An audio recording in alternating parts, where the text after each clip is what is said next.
What is up, everybody? This is Recap Rewind. I am J-Lag and I'm here with N-Bea. Hey guys, so we are doing Bates Motel. Yep. Episode 9. Season 5, episode 9. Yep. I don't know what it's called. Visiting Hours. Okay. Right on. Makes sense. We're going to get right into it. Okay, so in this one, Norman remains detained. He's still in Yale. He's still in prison. And yeah, there's no escape now. He can't get out because last episode it ends off with him basically being charged with double murder, right, for the murder of Jim Blackwell as well as Audrey and Hepburn, Sam Loomis. So now we get back, and Emma, why did you come back? Why'd you come back? Okay, so we were going back and forth, and I talked to N-Bea about this a little bit earlier. Are you glad to see her back? Were you glad to see her back? Yeah, so we've talked about this a little bit like in the past episodes, but yeah, I don't know. I felt like in the beginning, I felt like she still needed an ending to her story. Right. So I felt like she did need to come back at some point and like finish off her storyline. Yeah. But then last week, I was sort of like, hey, you know what? Dillon's here as a proxy kind of. And she doesn't have to be here and he can handle it on his own. Yeah. But I get why she had to come back, and seeing her in this episode, seeing her like arrive, I was like, yeah, she needed to be here. Yeah. She needed to be here. And this episode was like all her. Yeah. She made me feel so many things. Yeah. It's definitely a feeling of like closure. It's wrapping up. This is episode 9. There's one more episode next week, and that's the series finale. Yeah. So, a lot of her coming back was like this closure. Absolutely. And we can talk about that later on too, because I'm scared. I don't know what that means for all our characters, like Dillon and I don't know. Absolutely. Dillon's like, bring the baby. I'm like, no, don't fucking bring the baby there. Like, please. Olivia Kate Cook, who plays Emma, this was her shining episode, in my opinion. She's had some amazing scenes in the past 4 or 5 seasons, but this episode really drove it home for me. It shows her as a mature woman coming back to as a mother. So I think that's a really important, and as a mother who just lost her mother. So, and I think also like seeing her, like, you remember her relationship with Norma. Yeah. Like, she's like, I did love Norma, like, more than my mom. Yeah. Like, I had a better relationship with her. She lost both of them. So it's like, you see that connection, and it translates into, like, a really good scene at the end of the episode. Yeah. So just talking about it now, it kind of reminds me that you're right. She definitely saw Norma as a mom, and she lost both of them. And by the hand of the same person, really, if you look at it that way. Yeah, for sure. She lost both of them to Norman. So basically Emma comes back to town. Yeah. And Dillon tells her. He tells her right there. He's like, your mom, they found her body and she was murdered. Yeah. He's like, I think it was Norman. And she's like, it was Norman. And that's the thing that we were talking about before. I love the fact that she, you were saying how she's always been Emma. She's always stayed herself. But also in this episode, she legit believe that Norman did everything. Yeah. And she didn't falter from that theory. Yeah. She was like, no, he did it. It's like it all clicked for her. What inside of her knew. Yeah. It's like everything just like clicked. Right. No matter how sad it was. Yeah. No matter how hurt she was, because she was like, Norman was like my best friend. He was her boyfriend for like a minute. For a second. So like she still had to accept it, but she did accept it. And that's where I think like there might be like something between Emma and Dillon. Little divide. Yeah. Yeah, and we see it kind of unfold as the episode goes on. Yeah. So the next scene that we see the house being checked. I love the scene, first of all. I love this. It was like pure, so well done. It reminded me of Breaking Bad. I don't know why. It was just masks, like the masks, like everyone's like, like it was a very sciencey, very CSI. And like the music was just on point. Yeah, so good. And they were like cleaning house. And it was a very, very obvious montage that there was evidence everywhere. So even if they didn't have to book him for those 3 murders, they also find Chick's body in the basement, which I forgot about. Yeah, totally. I was like, oh shit. They did find Romero's fibers. Oh, they did? Yeah, because they're like, someone's freshly slept in this bed. Oh, that's what they said. I was like wondering what they said. So I was like, damn it, Romero. Also, they know that he was there. Yeah, they'll figure that out eventually. But at that point in time, they're already pinning it on Norman, like they already know Norman did like all of that other shit. They also find the Audrey's luggage. Yes, they find it in the grounds. On the grounds, which I didn't know why like Norman ended up doing that. Like that was pretty stupid of him to just bury the luggage if he was gonna like dump the body in the lake. Sloppy, even in the song, right? Like if you listen to the song lyrics, it was like, I can't hide everything. Like like the song was very like reflective of like what was happening on screen. I see. Okay. Like there's just too much to hide. Yeah, and it's true, right? Like at some point you're gonna burst in the seams. Yeah, you're gonna slip up. He's a kid. Yeah, he's a kid doing all. And this we always wondered that. We were always like, how does he get away with everything? Yeah. But we're seeing now all the little arrows that he's made along the way. Yeah. So then it cuts back to Dillon and Emma. This is really also very like a Dillon and Emma episode, and their maturity and seeing them the relationship as it's matured over the 2 years that we haven't seen them with the baby and stuff. So you kind of see all this unraveling in one instance, and he apologizes to her. He says, "I'm so sorry, Emma. I didn't want to bring you anything but happiness." Yeah. And then he says, "Norman is sweet. He's just out of his mind." Because really, at the end of the day, Dillon is... No, because she was like, Norman's so sweet though. Like, how could he do this? But he was like, sweet, but he's crazy. But he's insane. Like, you know. And Emma's pissed. Like, real talk. Emma at that point in time, she's like not having any time of it. She's like, if I do not want to see this man, because if I lay eyes on him, I might just kill him. Yeah. She flat out says like, I'm gonna fucking kill him. And at the same time, I think correct me if I'm wrong, I think she does say something along the lines, this is before she goes to the funeral home, and they're in the hotel, and does she say something along the lines of like, I don't know if we're going to be able to come back from this? I don't know. There was a few moments, especially Dillon and Emma. I was like, okay, why are you guys mumbling? Because he was mumbling too. He was like, and I'm like, what, Dillon? I remember being like, I wanted to ask you after. I was watching on the subway, and I wanted to ask you after, be like, what did he say in that moment? At one point in time, she's like, because they were both mumbling. Yes, yes. I don't know if that's what they said. Ask the fans out there. What are in that one scene? Yeah, rewinders. What did you guys think about that particular scene? I mean, we know that it's just unfolding. I just don't know if she was like, she's pretty straight up with how she feels about situations. So I could imagine her saying like, yo, I don't know how I'm going to recover from this whole situation. Like your brother killing my mom, essentially. Yeah. So like, let's talk about this when we get home. It's bleak right now, like just kind of seeing how everything kind of ends off even in the end of this episode, so we'll see. And then so then we cut to Norman talking to Julia, his lawyer, and she says essentially you need to plead insanity. That's your only option. And this is all happening while like that's cutting from like Norman and Norma like act as sitting at the table, right? At this point in time, it looks like the Norman side of Norman is pieced out. He's like out to lunch. It's pretty much Norma. It's pretty much just Norma, or the mother. And she says, you know, we can talk about the fact that you have multiple personality disorder, and that's what kind of made you insane.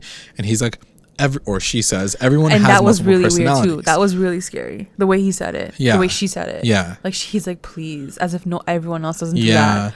But he's like, you're crazy though. He's trying to like normalize the fact that like some people are just crazy. Yeah.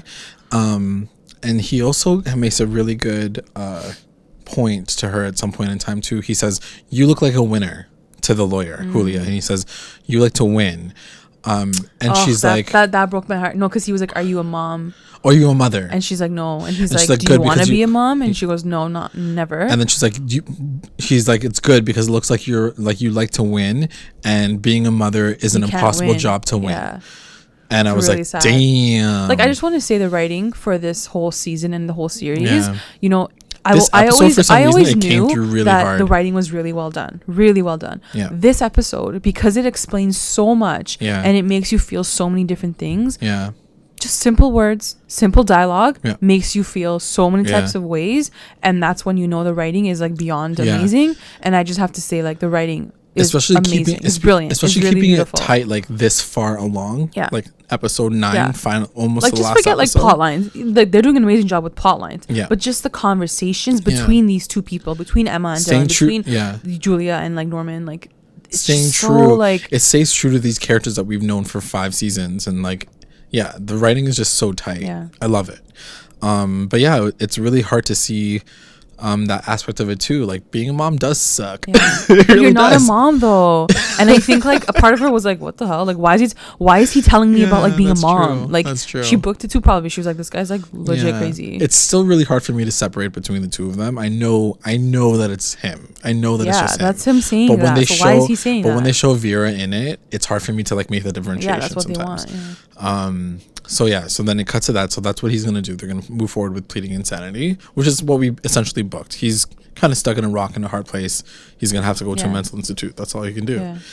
And so then or Emma, else he's going to get the death chair, right? Right. The death penalty. Yeah. So then then it cuts to Emma on the phone with her dad, basically saying, yo, mom's dead. Dad's like, let me come through, and she's like, don't bring my daughter here. Don't bring my daughter here. This place is fucking crazy. And she's extremely upset still. And then Julia comes through. Yeah. And she like taps on the motel door. Did you get a sense of like a little jealousy there in a second? I was like, oh shit, does she think that like Dillon like slept with this woman? I don't think it's more that. I think it's more that like he's essentially choosing Norman over Emma, you know what I mean? Like instead of supporting Emma through this whole situation, like that? I think so. I mean, I think when she sees Julia come through, she's like, "What are you doing here right now?" But he told her that he got a lawyer for her. Remember? Right, but that's what I mean. So I think it just more angers her with the fact that he's supporting. She's pissed. He has to support the person who murdered her mom. Yeah. So it's a very tough situation for Dillon to have to deal with too. I think it just really, really sucks. So yeah, Julia comes in. She's like, yo, I'm really, really sorry. I know how you must feel. And like Emma snaps back with, oh, has your brother-in-law ever killed your mother? Like, like how do you fucking know how I feel?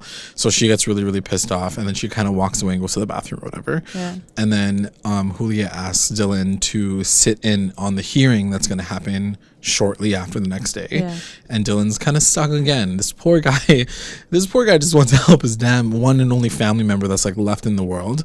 And he's just kind of getting hit left, right, and center with like guilt and feeling like he did something wrong. And I really, really feel bad for him.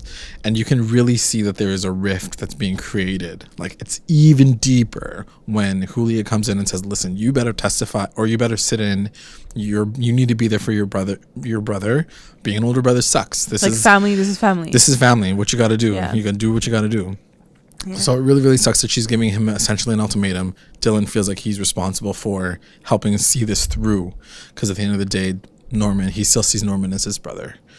And then Emma goes to the funeral home, and she basically like wants to talk to the woman. She finds out that like that's the same funeral home that did Norma's body and funeral, and so she goes to the gravesite, and it's a very heartbreaking moment to see Emma just like basically, you're right. We forget about the fact that, or I forgot about the fact that Emma attached herself so tightly to Norma, and like that's why she essentially became a part of the family and worked there, and it's also connected. And like fell in love with Dillon and like so she goes to the gravesite. She like kind of reads Norman's like fucking epilogue of like story on the gravesite, and she's like, I'm so sorry, and so you wonder, right, like as we're talking about this now, I wonder if she's more upset about the fact that her mom is dead or like Norma's dead, because in a way like Norma was her mom too. So I wonder which one is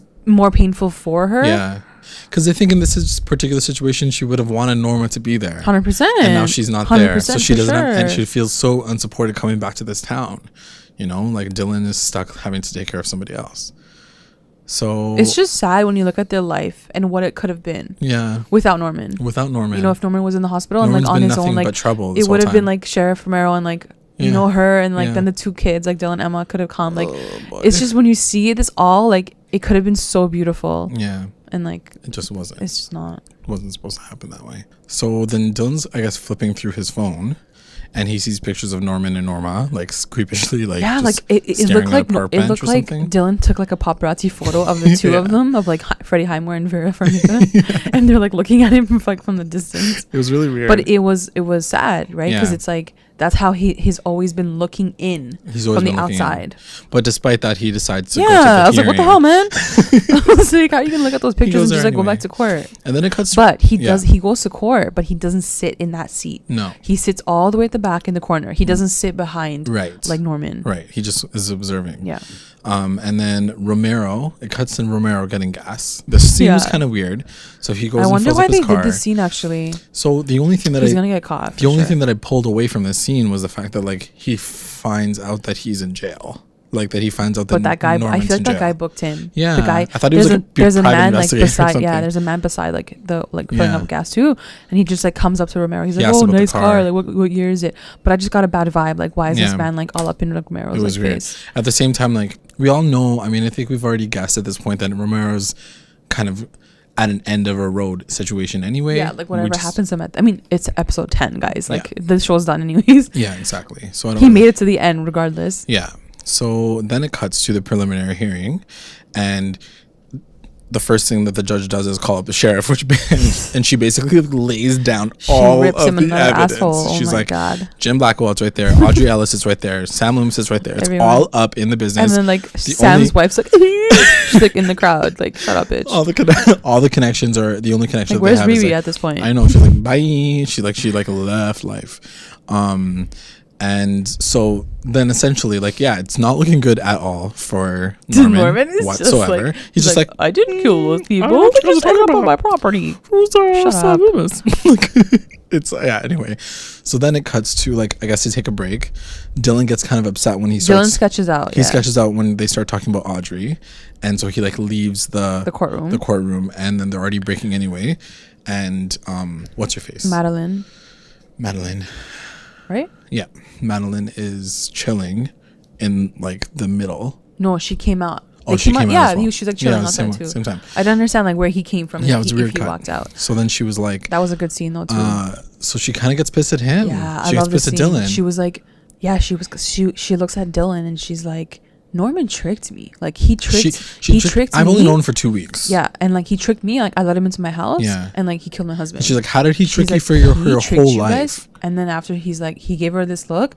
She goes, you knew this whole time. She goes, you knew. And you're his brother, and you knew. How could you even live with yourself? It broke my heart. It really broke my heart. And that's when I tweeted out to our Twitter fans, and I was like, do you feel like at that point in time Dillon is guilty of anything? A little bit. I feel like a little bit he is. But at the same time, but he couldn't have done anything. Yeah, do you know what I mean? Like, because he did say something. He did go up to Norman. He was like, "Yo, you're sick, bro. Yeah. You need to get help." How many times? Other than that, he can't do anything. If physically. anything, he was the only one that was trying to help anybody. Norma was the one that was always like, "No, he's fine." Yeah, for sure, Norma. Dillon was legit like, "Yo, you take care of him," and then he's like, "Bye, I'm gonna go live my life in Seattle." Like the only thing I can see him doing is calling the cops. Yeah, dude, he doesn't even know about Caleb yet. Yeah, dude. They're so Caleb. He's trying to protect him so. Oh, true. I feel like that's gonna be the big. Oh my god! I just realized that. Yeah, I just got chills. Oh god, that's what's gonna come out too, for sure. Okay, so then it cuts to that poor Dillon. Oh my god, he's gonna kill him for sure. Oh my god. So then it cuts to Romero randomly going back to the house. With the woman who like basically healed him up. Yeah, and she's like in love with him. And he's like, I need internet. So he like he's like, he needs I need a code to your Wi-Fi. And she's like, run away. And he's like, nah, but she's like, run away with me. I have a place in Montana. We can live in the mountains and have sex every day. Yeah. And he's like, nah. He's like, nah, not with you. I'm not down for that shit. Sorry, but I'm gonna leave now. And she's like, you're going down a dark path. Like I want to. Well, obviously he is. He's on a fucking dark path. He's like, there ain't no lights or stop signs on his dark path. He's already gone down that road. He's gone.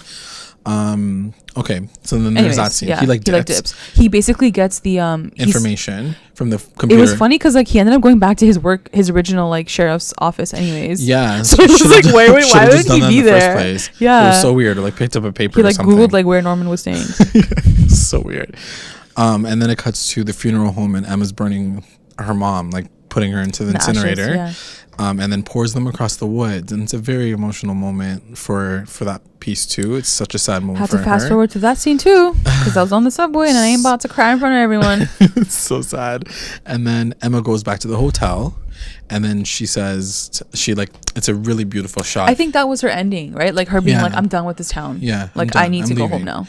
So it's this like aerial shot of Dillon in bed, and it's really cool. What's up with that light? What's up with that light? It's the motel that like this side motel. Yeah, it's like another motel, and it's the neon light. But what is the symbol of that? It's just a visual, I think, in my opinion. Sure? It's like emergency. Red light. Like stop what you're doing right now. Yeah. Maybe, I don't know. Like stop and go home. Yeah, both of them. So he's laying in bed already because he's like cheesed and like sad about this whole hearing, and she crawls in bed with him, and she's like, I'm going home tomorrow, and he's like, I understand. And then he's like, I went to the hearing. And she's like, I understand. It was so sad, N-Bea. I was like gonna cry. It was so sad. Like, I can't talk about it because I'm gonna cry right now. Yeah, it's really, really emotional because like it's. And anyway, so then why can't he just leave? Why can't he just go? Like, your brother has done nothing to you. He cut you out of his life. He killed your mom. Get the fuck out of there. Why are you still there? I can't understand his thinking. No, I mean, we've talked about this before. It's because that's all he has. No, he doesn't. He has a kid now and he has a wife. That's true. Like, that's not his life anymore. He needs to like get the fuck out of there. But it's also like who Dillon is, right? It's I don't want that to be who he is. I know. It's you're struggling with all of these feelings now. You're so angry. So it was really sad. It was really hard. So then he wakes up. She wakes up the next morning. They're like my purpose in like this show. In the show. Yeah, so she wakes up the next morning and she's like, bye, Felicia. And he's like, bye, I love this you. was a really weird scene, okay? Because I was like, okay. And he's been like having some issues like, with this. Yeah, no, I've been feeling some type of way today. Right. So go on. So he wakes up and she's already like getting ready. He's like, you're leaving. And she's like, yeah, whatever. And she like opens the door. And then he's like, okay, whatever. And she kind of like stops. First of all, they don't even kiss on the lips. Number one. They hug. You booked that. They hug and she kisses like his like jawline. And then she's like, bye. And I'm like, why is she saying this like so epically? Like, it's so like epic, like goodbye kind of thing. And then she like steps out of like the door frame area. Yeah. And then she like waits a little bit and she kind of looks back, but like not really. Yeah. And then I'm like, Dillon, fucking say something right now. Like say like, no, I'm coming with you. He doesn't. She walks away. She like waits. So it was almost like she's waiting for him to like say like, I'll be back, or like, I'm coming home soon. Just give me one more day, or anything to be like, I'm coming. Don't worry. This poor man is so hopeless at this point though. I feel so bad for him. Like, as much as I feel bad for Emma, and I know that she's like a strong woman. It's not that I don't feel bad for him. It's that I feel bad for both of them. Yeah. I want them both to go and live their life together. Totally. I feel bad for both of them separately. Like, he needs to see this through, though. I feel like he needs to see this through. I think it's like in his best conscience. Because like it's like what you said, you know, like if he does feel any inkling of guilt for what has happened, he needs to see what happens to Norman and what his fate is before he's able to go back to his baby mama and say like, yo, it was all for something. Because at least he's like in jail. That's true. Because like at this point in time, she's probably feeling the same type of way that Madeline's feeling. I wish if she had said it, then maybe I would have felt more like that. Yeah. Like if she had said, Dillon, just go put him in a hospital. I think a lot of things that happen between Emma and Dillon are so unsaid. 100%. That you have to kind of like infer their relationship. I hope so. They are so close at this point in time. Like they read each other's minds. And I think that's what's amazing about them is like she didn't have to say like, Dillon, it's your fault for like letting him get this way or like ignoring all these signs. She doesn't need to say that for him to feel that she wants to say that to him. Do you know what I mean?